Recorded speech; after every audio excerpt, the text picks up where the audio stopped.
Hello, everyone. Welcome to Ruminate This with Agrarian Solutions.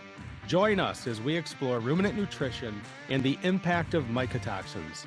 Here, we challenge your curiosity and explore new industry insights and research to optimize your herd's health and performance.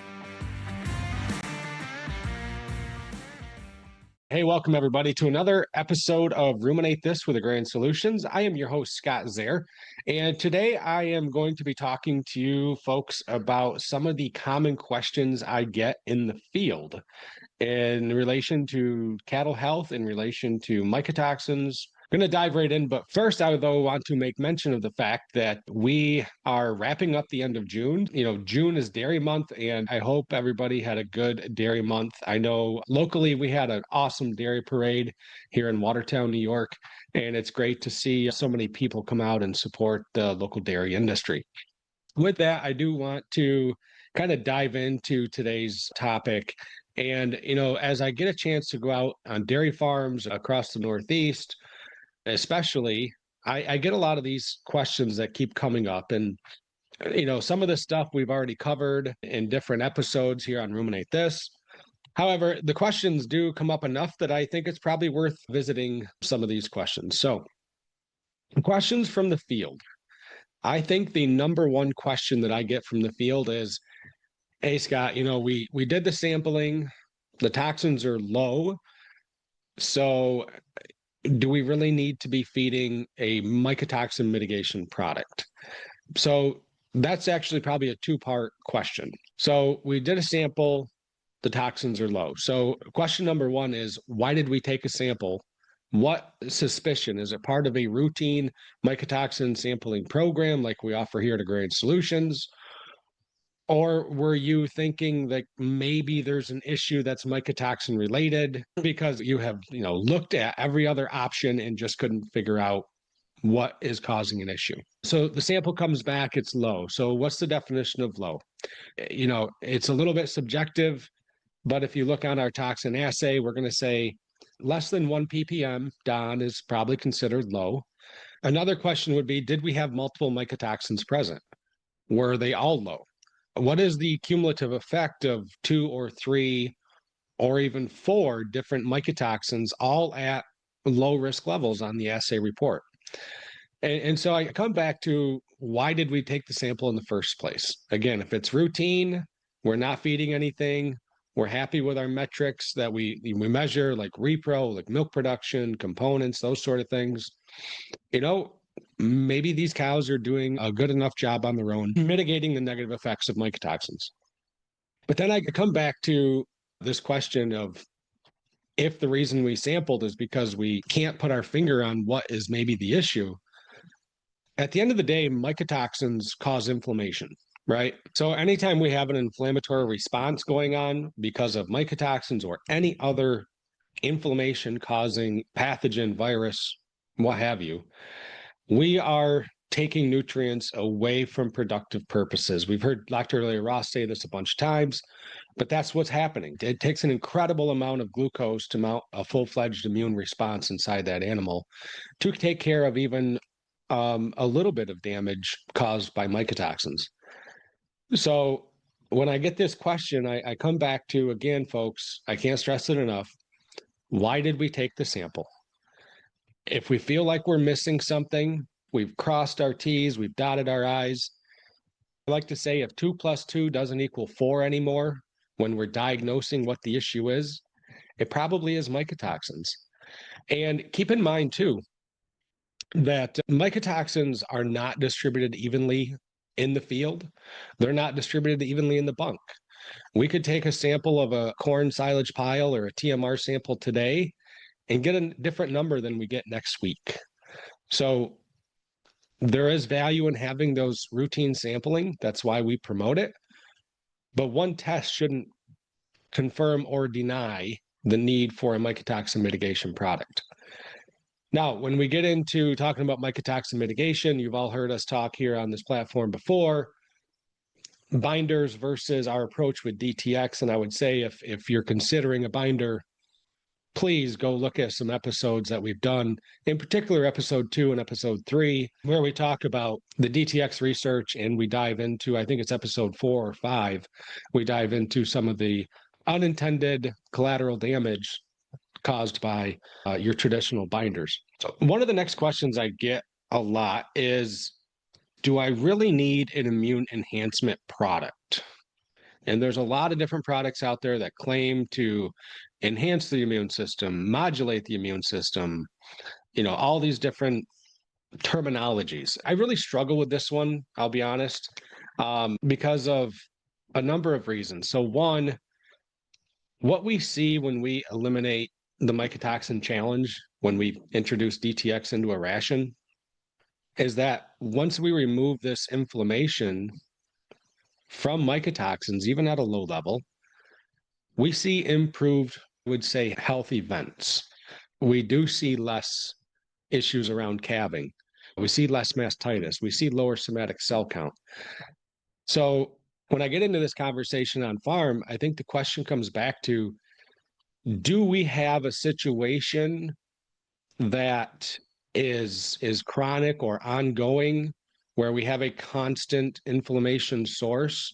So for example, imagine we're feeding DTX, right? We've eliminated that mycotoxin challenge, but we're still seeing, maybe poor sign of poor immune function. A case in point would be, I was recently on a dairy that's using, solids for bedding. So manure waste bedding, and it's maybe not always as dry as it should be. So I think there's maybe a challenge there for somatic cell. They do have elevated somatic cell count. And so I think these cows are just constantly under a barrage of challenges from this compost bedding, if you would, this manure solids bedding. And they have just a constant elevated demand on the immune system. I think situationally, with something like that, there might be a spot for, say, a biocycle product that we carry here at Agrarian, to where we're just trying to give that immune system that little extra oomph, that little extra help to deal with that constant source of inflammation. And I'm going to preface all of that by saying that I would rather see us eliminate the cause of the inflammation. So if it's manure solids bedding and we have a better way to do it, let's figure that out first, right? Let's try to eliminate the source. That's always the best option. Even in mycotoxin mitigation, I know there's folks out on the West Coast, especially, where we feed a lot of different ingredients. I mean, we can't always just throw our corn silage pile, away, let it compost down because it's high mycotoxins. I get that. But there's times where maybe we're feeding a wet brewer's grain, or we're feeding some apple pomace, and they can be of mycotoxins, and we might be better off eliminating the feed, similar to eliminating the cause of that inflammation, the manure solids bedding. But we live in a very imperfect world, especially in the dairy industry. So chances are we're probably going to have to work through that manure solids. Whatever the situation is, we can't get it dry enough. We're just going to have to deal with it. So I think that's a good opportunity to look, how can we support that cow, maybe with like a biocycle, or if we're having manure solids issues and mycotoxins, we would think biocycle plus. I think overwhelmingly the question that I get, the question that my colleague Chad Christensen gets, Caroline, Dr. Roth, how do we really know mycotoxins are the issue? And I think we've all been down this road. I have personally. We introduce a product, a feed additive. Maybe it's a binder. I hope not, but maybe it's DTX, right? And we start feeding it and we don't really know if anything has changed. Maybe we see marginal improvement, but it can also be explained away because of other things on the farm going on, or just, seasonality, that kind of thing. There's two things that we know for sure. Mycotoxins will disrupt that cow. They will cause inflammation, and that will cause an immune response and everything that goes with an immune response in a dairy cow or any cow. So that's the first thing we definitely know. The other side of that is we know through our data, through our research, again, DTX is the most researched mycotoxin mitigation product, as far as I'm concerned, or as far as I'm aware in the world. We know that if we're feeding DTX, we're really taking that mycotoxin challenge off the table. So I would almost say in a lot of cases, we're able to just kind of take that worry right out of play. So when we are trying to diagnose a challenge, we don't have to start with mycotoxins. We can start somewhere else. And the value of that is the time it takes us to get, to a potential solution that's robbing us of profitability, or robbing us of, even if it's just, an extra 5-10 cents per cow per day. If we don't have to start with mycotoxins, or even have to even consider that, we can go right to something else. So one of the other questions I get in the field is binders. Do binders have a place? If I'm sitting here saying that binders are not the solution for mycotoxin mitigation, these products were created for something. What were they created for? And what I would tell you, that these products that rely on maybe like a clay or a yeast cell wall as their active ingredient to combat toxins, they were created for a specific toxin. They were created to combat aflatoxin, and they work great for combating aflatoxin. We at Agrarian are going to be the first people to tell you, if you're dealing with an aflatoxin issue, don't take the slightest chance of having your milk rejected because aflatoxin is in the milk. Go ahead, get the binder in there, get it taken care of, work through that challenge. And as soon as that aflatoxin is gone, get rid of the binder, because it is going to bind up good stuff that those cows need. One of the other questions I get, how is it that nobody's ever heard of us? And I always laugh at that question a little bit. So just to give you guys a little history there, for a number of years, Agrarian spent their time back in the early 90s preaching this story that mycotoxins caused issues. We were working more in poultry at the time, but actually it was one of the stud companies that sought us out. And so for years, we marketed our products exclusively through the stud company, Select Sires. However, over time, as farms have evolved, as nutritionists have changed kind of their ways of what goes into that cow and what doesn't go into that cow. I mean, back in the day, we used to feed a lot of products like around the barn. I can remember as a kid, I'd have a 5-gallon bucket or a 10-quart bucket, and I would put a dose of something in front of the cows every day.